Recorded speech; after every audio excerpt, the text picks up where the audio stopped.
This is the Ielts listening test. You will hear a number of different recordings, and you will have to answer questions on what you hear. There will be time for you to read the instructions and questions, and you will have a chance to check your work. All the recordings will be played once only. The test is in 4 parts. At the end of the test, you will be given 10 minutes to transfer your answers to the answer sheet.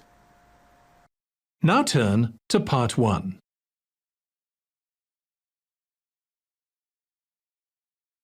Part 1. You will hear a conversation between a client and a flight centre agent about making changes to an airline booking. First, you have some time to look at questions 1 to 5.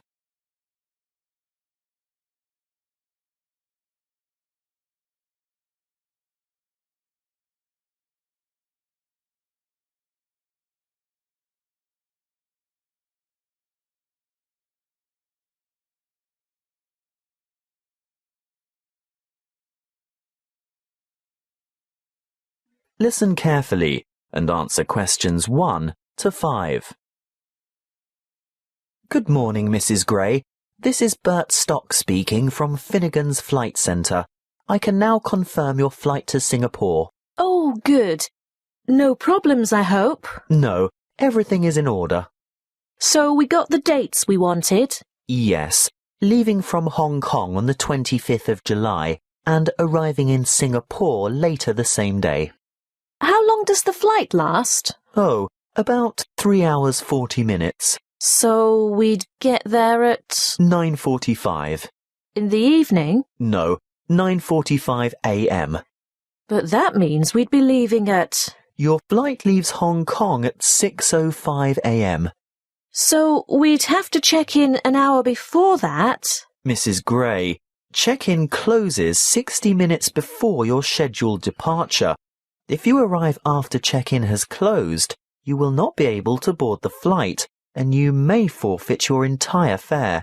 I would strongly recommend that you arrive at the check-in counter at least 120 minutes before your departure time. So you're saying we should be at the airport no later than 4:05 a.m? That's correct. But we'd have to get up in the middle of the night to arrive by that time. Can't we get a later flight? Not on July 25th. Now, there is a later flight on certain weekdays, but not at the weekend. Well, we must go with what we've got then, because we're not at all flexible on the dates because of work commitments. Can I confirm that you want to return on August 7th? Yes, that's the idea. Flight VQ239 will depart from Singapore at 9:20 a.m. on August 7th. Oh, that's a much more civilized time. Tell me, the time zone is the same, isn't it? We don't gain or lose an hour along the way. There's no change in the time zone, so you can expect to be back at around 1 p.m. Does that suit you? Oh, absolutely. I'll have time to unpack before dinner. We're expecting to meet friends at the new seafood restaurant at 8 o'clock. Before you hear the rest of the conversation, you have some time to look at questions 6 to 10.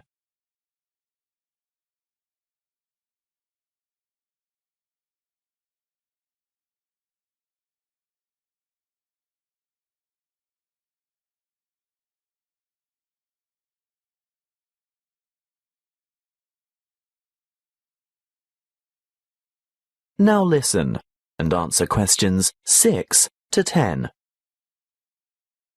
Mrs. Gray, I'll send you all these details by an email or letter of confirmation. Which do you prefer? Well, email is faster, but we've been having difficulties with our internet connection. So, if you could post it out, I'd appreciate that. Now, just 1 or 2 other things to check before final confirmation. You're booked on a Lifelight ticket. What does that mean exactly? Well, you'll only have carry-on baggage. Is that right? Oh, yes, that was the original idea. It's so much quicker not having to wait around at the luggage carousel, but Yes? Can you remind me of the allowance again? With a Lifelight ticket, you're allowed 10 kilos of hand baggage. I'm not sure that's such a good idea now. Oh? Well, apparently we're going to have to attend quite a few formal functions while we're away, so I think I'm going to need a real suitcase to fit the extra clothes and shoes in. Well, that's not a problem. I can upgrade you to the next level and change your ticket to Easy Flight. There will be an extra charge, of course. How much? $30 per checked-in item of luggage, weighing no more than 22 kilos per item. Well, we'll probably manage with just a single suitcase between the two of us. Is it possible to do it like that? Yes, of course. You can take the Easy Flight option, and your husband can stay with the Light Flight ticket. Great. I'll give you your reservation number now, so if you need to make any further changes or inquiries, you can just quote this reference, okay? Yes, I have a pen and paper. What is it? L4G BWF. L4G BUF? WF. Thanks, I've got it now. At this point, I can actually book your seat numbers. Do you have any preference? Window or aisle? Oh, not by the window, Bert. You see, I'm quite a nervous flyer, and I don't like looking out. What's more, my husband likes a bit of room to stretch his legs. Aisle would be good. Great. That's sorted then. As I said, I'll send you the details, and if you need to talk to the agency again, just quote that reference number I gave you. Thanks so much. Bye.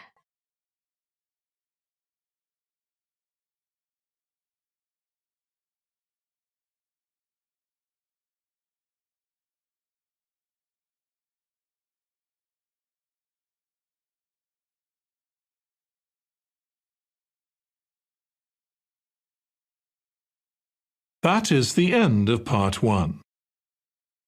You now have 1 minute to check your answers to part 1.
Part 2. You will hear a crime prevention and fire safety officer talking to a group of new residents.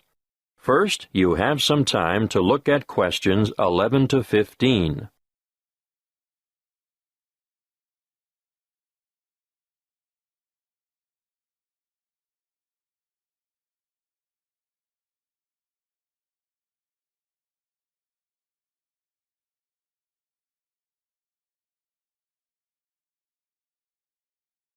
Listen carefully and answer questions 11 to 15. Good evening. Last week, Mr. Jenkins spoke to you about home security. My name is Malcolm Fletcher, and tonight I'm going to talk about personal safety when driving and fire safety in the home.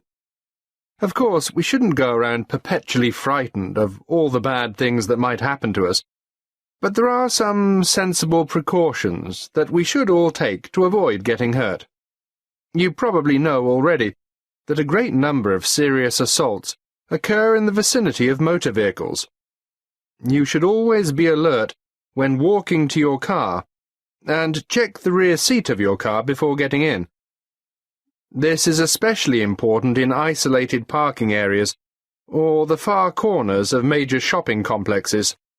Now, once inside your car, Get into the habit of locking the doors. Always keep the windows up and the doors locked, especially if you're travelling alone. If at all possible, steer clear of isolated roads after dark. Even with all the high-tech communication devices we have today, many serious crimes are committed on lonely back roads. Make sure your vehicle is mechanically sound, and ensure you have adequate fuel in the tank at all times. If your vehicle does break down in a lonely spot, lift the bonnet and then lock yourself inside the car and call for help on your mobile phone. Never, under any circumstances, leave your vehicle and go with a stranger to seek help. It is better to wait for the police or some other emergency vehicle to stop and offer assistance. Of course, you should never pick up a hitchhiker. Some of the most serious crimes committed in this country have been a direct result of this foolish practice. If you think you're being followed by someone in another vehicle, ideally you should drive to the nearest police station. But if there isn't one within easy reach, drive to the nearest open service station or shop, or the nearest occupied house. Now, we are lucky enough to have a police station in this area. Do any of you know where it is? Look at this map on the screen, and I'll show you how to get to it from the community centre where you are now. Then, when you get home, you can work out how to get there from other directions. From the community centre, go along Bayview Street toward Maiden Avenue. At the roundabout, take the second exit onto Lee Street. Go past the medical clinic, and at the next roundabout, take the first exit onto Moore Street. You should continue on Moore Street until you have passed the little block of shops on the left and the church on the right. Stay on Moore Street until you go over the bridge, and then turn right into Canal Street. You'll find the police station on the corner of Canal Street and Cockleshell Court. Before you hear the rest of the talk, you have some time to look at questions 16 to 20.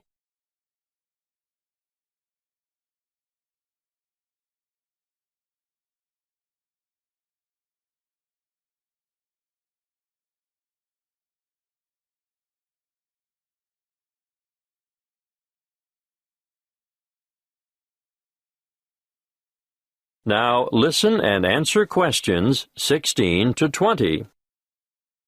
Now let's move on to fire safety. Before I talk to you about safety precautions and procedures, I'd like to mention some of the effects of smoke and heat on humans. There are 4 ingredients of fire, namely oxygen, fuel, heat, and chain reactions. Almost all materials burn, and most household goods burn very easily. The air we breathe contains about 21% oxygen. As fire burns, it consumes oxygen, thereby reducing the oxygen content of the air. When that is reduced to 15%, oxygen deficiencies in body tissue cause an impairment of muscle control and dexterity. At between 10 and 14%, judgment and reasoning are affected. Oxygen reduction to between 6 and 10% results in unconsciousness, and breathing stops. Sounds scary, doesn't it? But that's not all you have to worry about. Many materials in the home give off toxic gases as they burn. The main toxic gases are carbon monoxide, carbon dioxide, hydrogen sulfide, and nitrogen oxide. Carbon monoxide is an invisible and odourless gas produced in all fires. It takes up the place of oxygen in the blood, thereby reducing the supply of oxygen to the brain. The effect of carbon dioxide is to increase the heart rate and stimulate the rate of breathing, causing an increase in the intake of other toxic gases, which contributes to, amongst other symptoms, serious oxygen deprivation. Hydrogen sulfide, on the other hand, affects the nervous system, causing dizziness and pain in the respiratory system. It does occur naturally in volcanic gases and hot springs, and it also results from the bacterial breakdown of organic matter. You're probably familiar with it. You know, it has that characteristic odour of rotten eggs. But make no mistake, in large concentrations, it's deadly. Lastly, nitrogen oxide is another extremely poisonous gas at high levels of concentration, which deadens feeling in the throat and lungs, causes swelling in the throat, and a build-up of fluids in the lungs.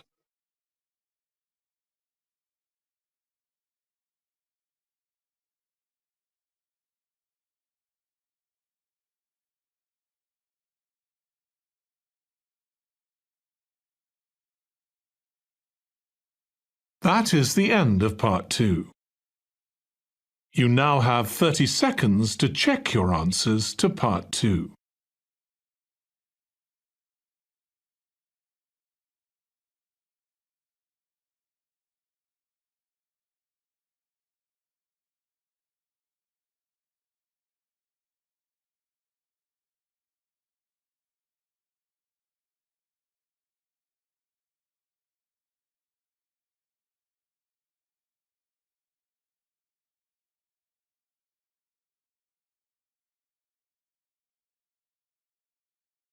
Part 3. You will hear a conversation between a tutor and 2 students in the Political Studies Department of a New Zealand tertiary institution. First, you have some time to look at questions 21 to 25.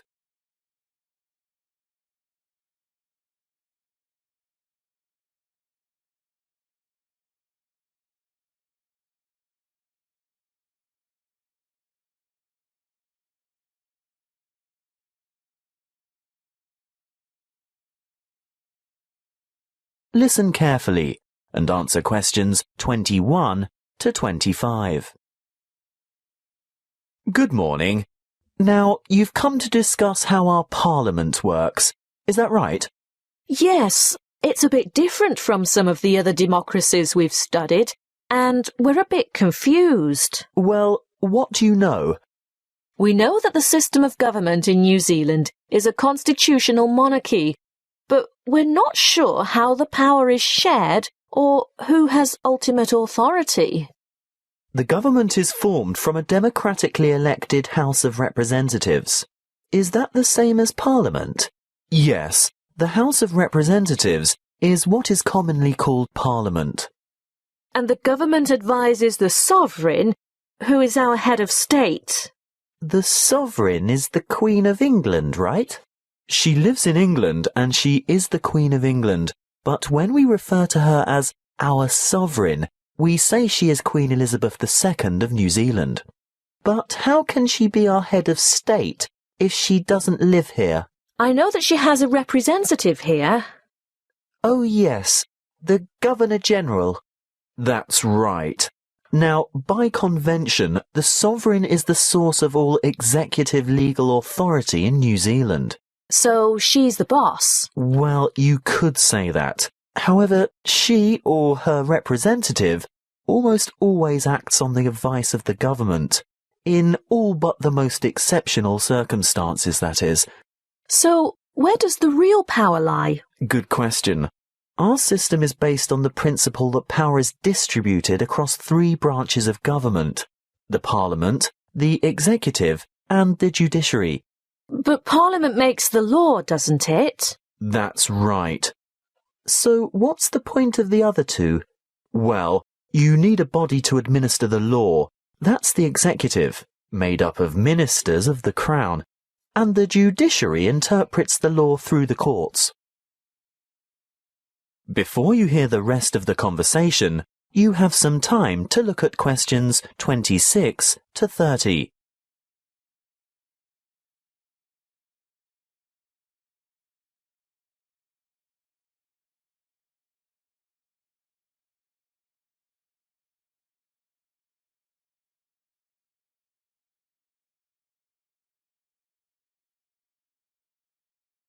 Now listen and answer questions 26 to 30.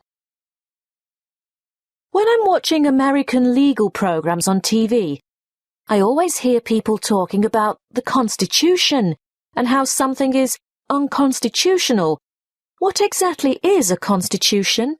It's a document outlining the basic laws or principles by which a country is governed. Do we have one? No.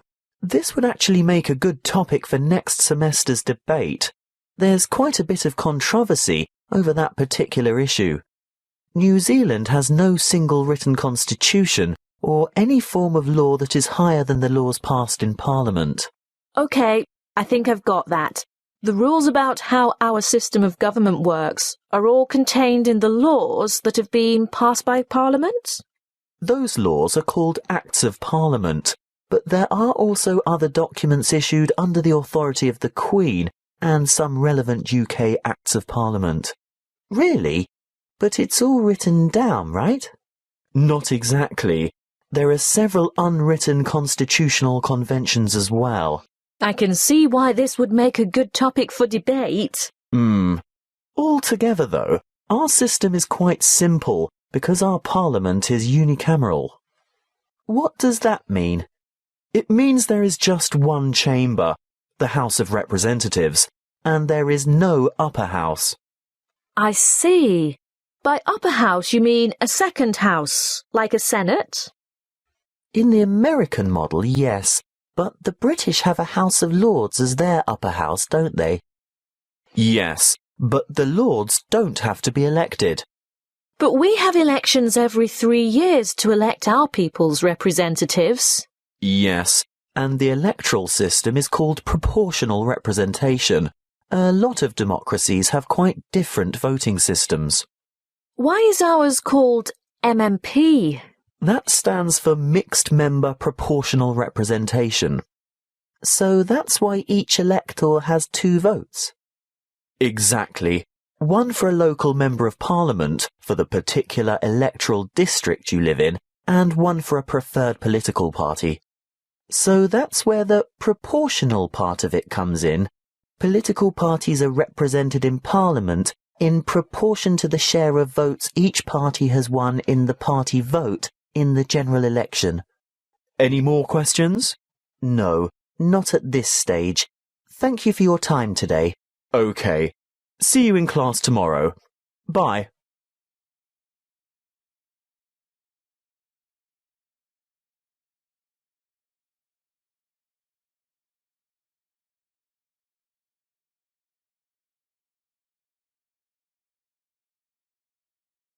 That is the end of part 3. You now have 30 seconds to check your answers to part 3.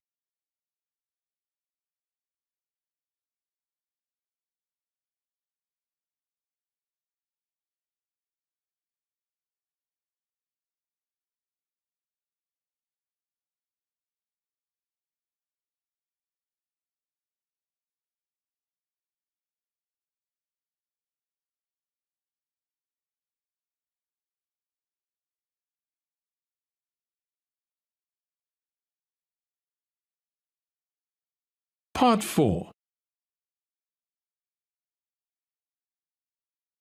You will hear a talk on the topic of decision-making and problem-solving. First, you have some time to look at questions 31 to 40.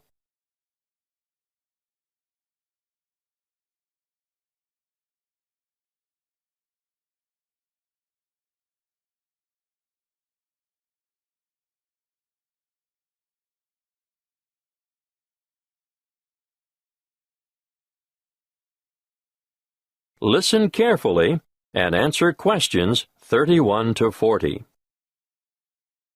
Good morning.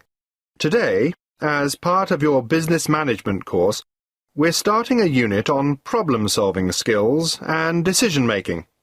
Let's start with a powerful decision-making technique developed by Edward de Bono in his book 6 Thinking Hats, which you'll find on your required reading list. The method works by compelling you to move outside your habitual ways of thinking. Often, success in business results from rational, positive thinking. But these approaches, used in combination with quite different ones, will improve the overall quality of your decision-making. Now, each thinking hat has a different colour, and represents a different style of thinking. Let's start with the white hat. When you're wearing the white hat, you look at the information you have. You look at historical trends and try to analyze them. And you take account of gaps in your knowledge and try to fill them.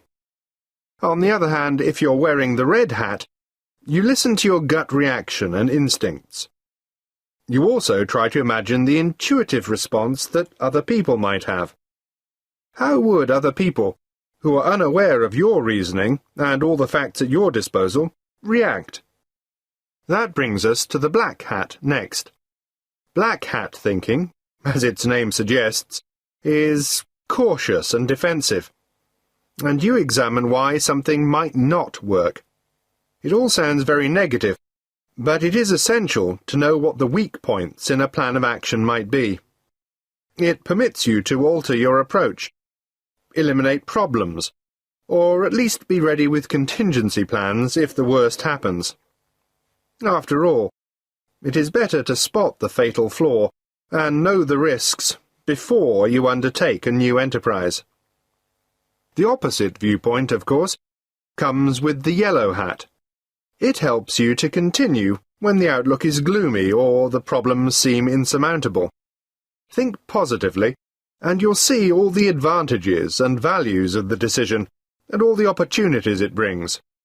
Let's look at what the green hat has to offer now. It stands for freewheeling, imaginative, inspired, innovative thinking, where there is little or no criticism of ideas. Original solutions to a problem are more likely to arise when you're wearing the green hat. Finally, the blue hat. This is the hat that the person chairing the meeting wears. The blue hat is in charge and organizes the meeting. He or she can point activities in the direction of other colored hats when required. For example, if ideas have dried up, the blue hat will suggest more green hat thinking. If there is too much exuberance and enthusiasm for an idea, the blue hat will ask for black hat thinking to ensure that any possible defects have been addressed. Needless to say, you can use 6 thinking hats by yourself, but it really comes into its own when participants with different thinking styles come together to make a sound decision. Now, another useful way to generate radical ideas or creative solutions to a problem is brainstorming. You're all familiar with the term brainstorming, and I'm sure you've all done it from time to time. But even in well-managed groups, sometimes big egos intimidate less confident participants, who in turn may feel pressured to conform, or are inhibited because of their respect for authority. What I would suggest in this case is a system called the step-ladder technique. If you follow the flowchart on the board, you'll see there are just 5 basic steps. Firstly, members contribute on an individual level. The task is presented to them. They are given time to think and form their own opinions about how to solve the problem. You do this before you get them together as a group. Secondly, you form a core group of just 2 people and allow them time to discuss the topic of concern. In the third step, a third member is added to the core group, but, and this is most important, that third person presents his or her thoughts before having a chance to hear the proposals that have already been put forward. When all 3 have explained their ideas, then they can consider their options collectively. In step 4, the same process is repeated. A word of advice here. Keep the group small to maximize effectiveness. You can limit the numbers to 4, or add more, but I wouldn't go above 7. Not if you want a good quality decision. The last step in the process is to get a final decision, but only after all members have been included and had the opportunity to communicate their ideas. The main benefit of this step-by-step method is to give even the most diffident and quietist people the chance to share their ideas before they can be influenced by others.